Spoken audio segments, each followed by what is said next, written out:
nabubuhay siyang mamahalin ng maling bata. Hiwalay na po ba kayo ni nanay? Yan lang po kasi naiisip kong pwedeng dahilan kung bakit di na siya nagpaparamdam sa atin eh. Paano kung gumawa ka kaya ulit ng postcard? Akala ko ba ayaw mo na magsinungaling kay Princess? Baka po kasi kulang pera ni nanay kaya hindi siya makauwi eh. E di, tayo na lang dumalaw sa kanya. Social ang mga clients namin dito sa sports club na to. Hindi pwedeng bugaling city jail. Hindi naman po lahat ng nakakulong masama at patapon ng buhay. Always remember the most important rule. Always make the customers happy. I'll make sure you learned your lesson. Ano kaya, sir, kung diretsoin niyo na lang sa Princess? Sabihin niyo yung totoo. Hindi siya ang tunay niyong anak na yung nanay niya. Kilala niyo sa kulungan. Ano nga ba pangalan nun, sir? Divina. Halika dito, dear. Linisin mo yan. Hindi ka aalis dito hanggat hindi yan malinis. Ayoko nang maarte dito. Ayoko nang tamad. Hindi mo alam kung anong pinagdaanan ko para lang makuha tong sports club na to. Kaya diretsuhin niyo na po ako. Ano po bang sasabihin niyo tungkol kay nanay? Anak si Lupe. Ano po?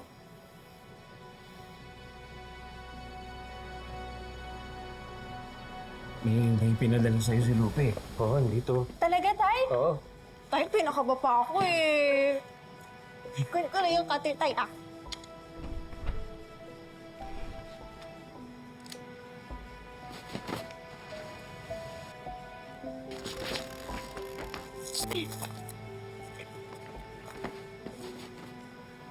Tayo.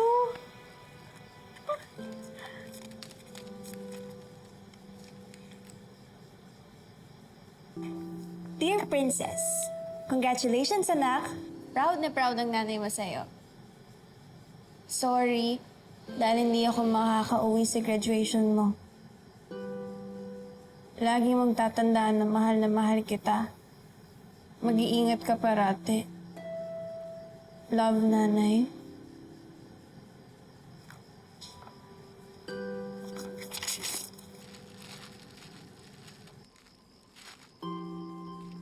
Saan ganun, tay? Wala man lang picture, sulat lang. Grabe naman.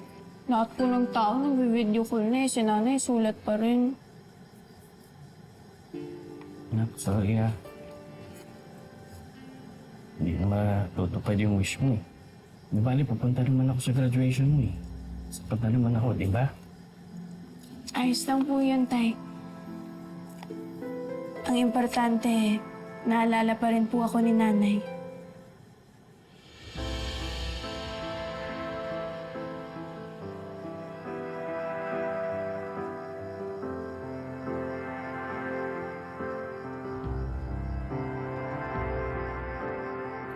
Han.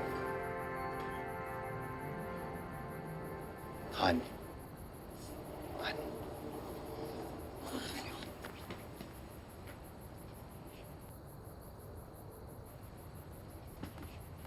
Okay? How was your trip sa China? After long negotiation, finally they agreed to sell their planes for a cheaper price. So nakuha natin, madadagdagan na yung fleet sa flying school natin. Congrats. Congratulations, Anne. Where's Libby? In her room. Don't tell me nag-away na naman kayo. Pinagsabihan ko lang siya. Because it's my role bilang nanay niya. Nung pinanganak ko si Libby, I made a promise to her na hindi ko siya pababayaan. Kagaya ng ginawa ng nanay namin sa aming magkapatid. Han, sobrang layo mo sa nanay mo. Hindi ka lang mabuting nanay. Mabuti ka rin asawa. Mabuti kang ate kay Mimi.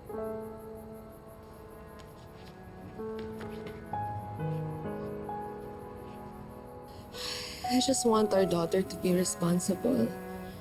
Kasi kapag hindi siya na-disiplina, that would lead to something serious. Ayoko lang ma-experience niya yung pinagdaanan ko, Han.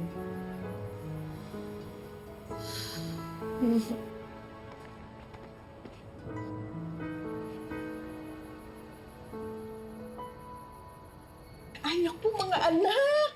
Ayan, magpakabusog kayo, ubusin yung lahat yan. Marami tayong dapat ipagpasalamat. Ba, sino ba mag-aakalan to si Onsi ko eh? Makakagraduate ng high school. Siyempre naman, Mamu. Genius yata to. Genius? Baka genius sa pangongopya. Naku, joke lang. Naku, alam mo, napakagwapo ng anak ko, napakatalino. Bango-bango ng baby ko.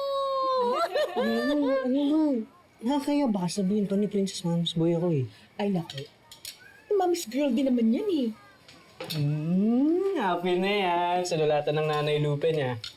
Tagal ko po kayong inantay to. Tsaka, alam niyo po yun, kahit sulat lang to, kahit wala man lang litrato o hindi ko man lang narinig boses niya, nagsarap pa rin po sa pakiramdam. Nalimutan ko yung ilang taon kong paghihintay. Parang pag-ibig lang yan. Kailangan magpamiss ka para lalong matakam sa iyo yung minamahal mo. Kadiri. Nako, palibasa mga single kayo. Pag nagka-jowa kayo, mag-gets niyo rin kung anong ibig ko sabihin.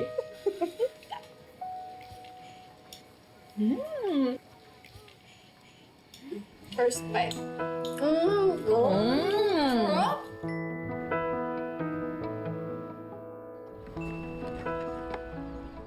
Kape niyo po, you like it?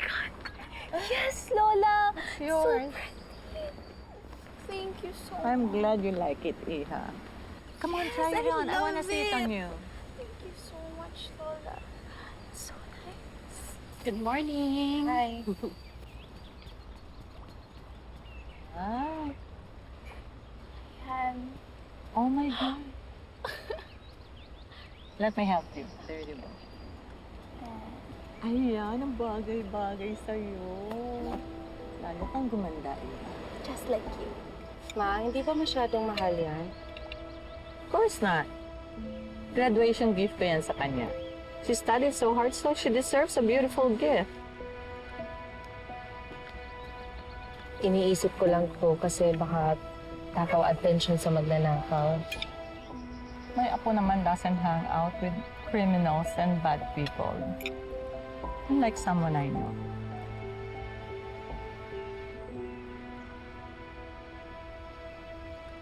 Libby, magkikita kami ng tita Mimi mo.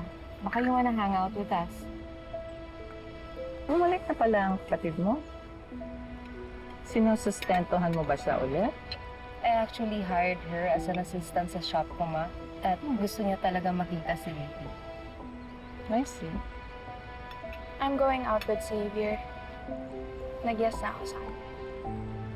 Anak, it would really mean a lot to me kung sasama ka. Magkita tayo sa shop. We can eat at your favorite restaurant if you like. Please? Fine, ma'am. 3 p.m. Thank you.